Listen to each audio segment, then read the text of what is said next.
Hi, folks. Boo! Hey, it's October. Happy Halloween, everyone. Yes, indeed. Happy October. Happy Halloween. Halloween is just around the corner. Here we are, mid-October, and within a few weeks, all the ghosts and goblins will be out and about. Anyhow, I want to introduce myself. I am Rick J.M. Gauthier, Richard J.M. Gauthier, Canadian author. I'm the author of the Little Ricky series of short stories. I have 3 series: Little Ricky the Boy from Otter Lake, Little Ricky the Lad from Otter Lake, Adolescent Adventures, and Little Ricky the Young Man from Otter Lake, available for sale on Amazon.ca and Kobo.com. I am a writer who does not write for myself. I write to help the poor.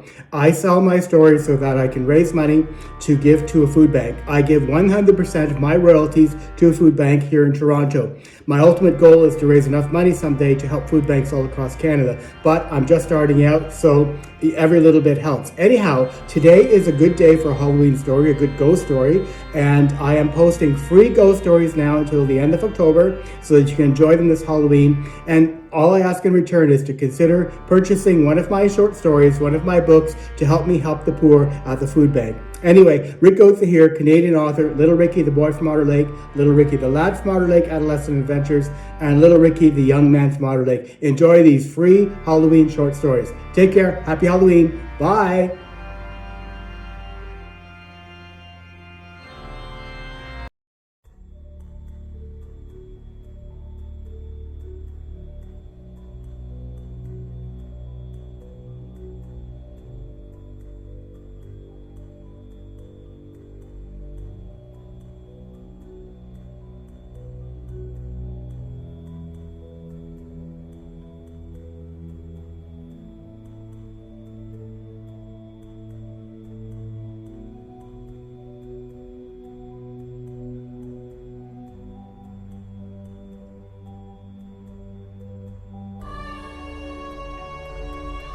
The woman in white who haunts at Renfrew's Victoria Hospital.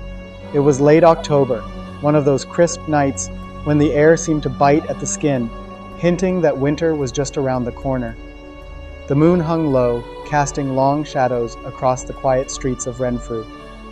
Leaves, dried and brown, rustled gently in the breeze, swirling on the pavement before gathering in forlorn heaps at the foot of the hospital. Renfrew Victoria Hospital stood like a solemn sentinel against the night, its windows dark, save for the occasional flicker of light from the emergency ward. Inside, Nurse Angela Fraser made her rounds. She had worked the night shift for years, and had long since grown used to the eerie stillness that fell over the hospital in the small hours of the morning. The building itself, old and full of history, had its own personality. Its creaks, groans, and sudden cold drafts no longer startled her. Yet, tonight, something felt different. There was an unease in the air, a heaviness that she couldn't quite shake. As she passed the corridor leading to the older wing of the hospital, a chill ran down her spine. Room 213 stood at the far end, in the part of the building that had once been the main ward, but had since been relegated to storage. It was a room few people ventured near, because apparently, according to the conjecture, this area was haunted. The stories whispered in the break rooms and down the halls lingered in Angela's thoughts. The older nurses spoke of the woman in white, a ghostly figure who haunted this wing of the hospital, appearing only in the dead of night. Angela had always dismissed the tales as nothing more than folklore, stories passed down to frighten new staff. Tonight, however, as she approached room 213, she noticed something odd.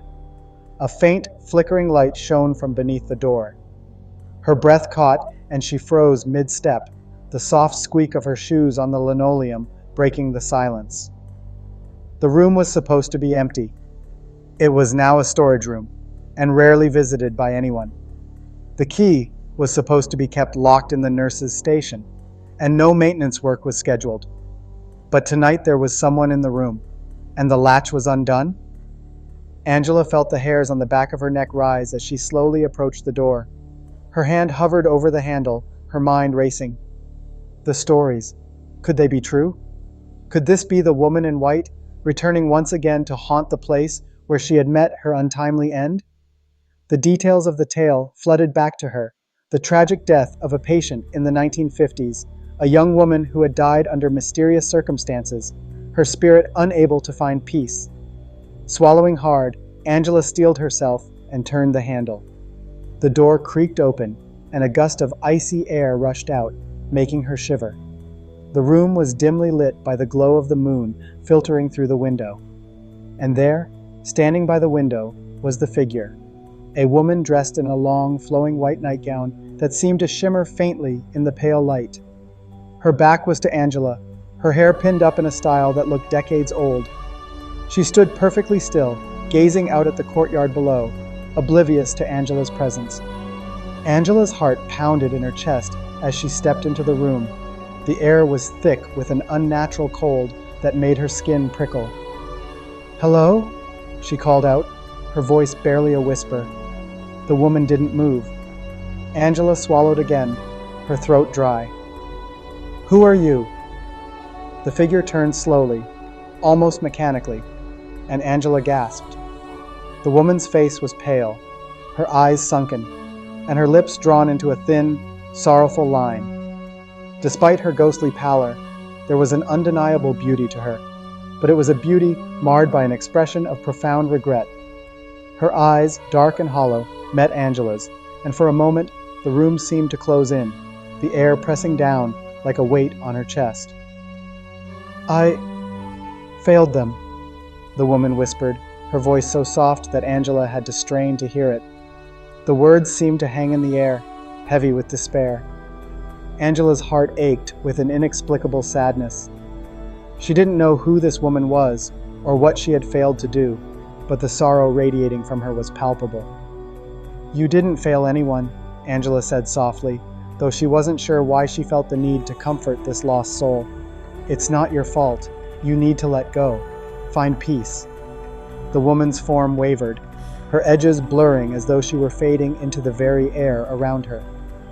The temperature in the room plummeted, and Angela felt her breath condense in front of her, forming small clouds. Instinctively, she began to pray.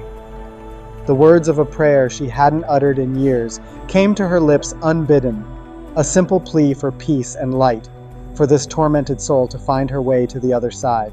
The ghost's eyes softened as she gazed at Angela, her expression shifting from sorrow to something resembling gratitude. And then, like mist in the morning sun, she was gone. The room grew warmer, the oppressive cold lifting as quickly as it had come. Angela stood there, breathless, her heart still racing. Had it really happened? Had she just encountered the woman in white? In the days that followed, Angela couldn't shake the experience. Every time she passed room 213, she felt a chill, as though the woman's presence lingered just beyond the door.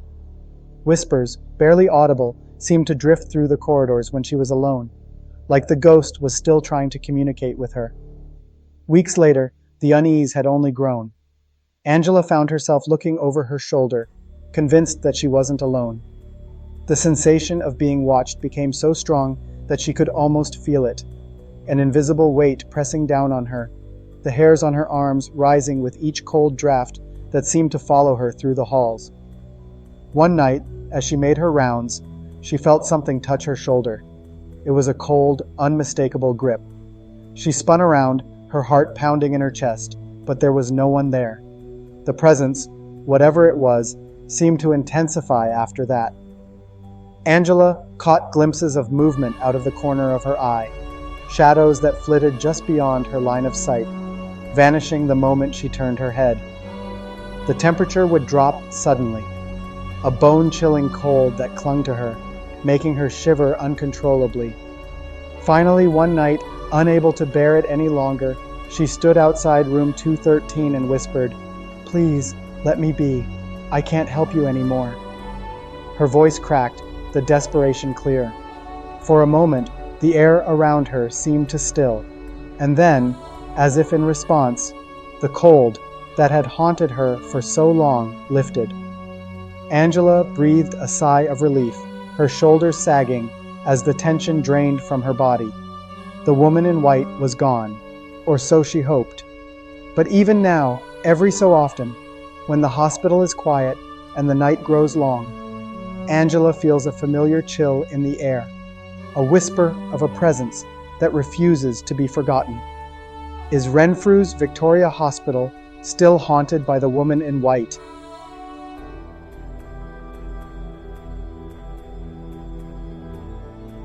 This ghost tale was produced by Rick J.M. Gauthier, the up-and-coming Canadian author of the Little Ricky the Boy, Little Ricky the Lad, and Little Ricky the Young Man collections of short stories. This ghost story is based upon known facts about hauntings in and around Renfrew. Little Ricky short stories can be purchased from Amazon and Kobo. Amazon has paperbacks and ebooks. Kobo has audiobooks. If you buy a short story, all proceeds are donated to a food bank. Books are not expensive. Some are as low as $6. Consider helping Rick get established as an author by supporting him with a purchase and a review. Consider helping Rick to feed the hungry.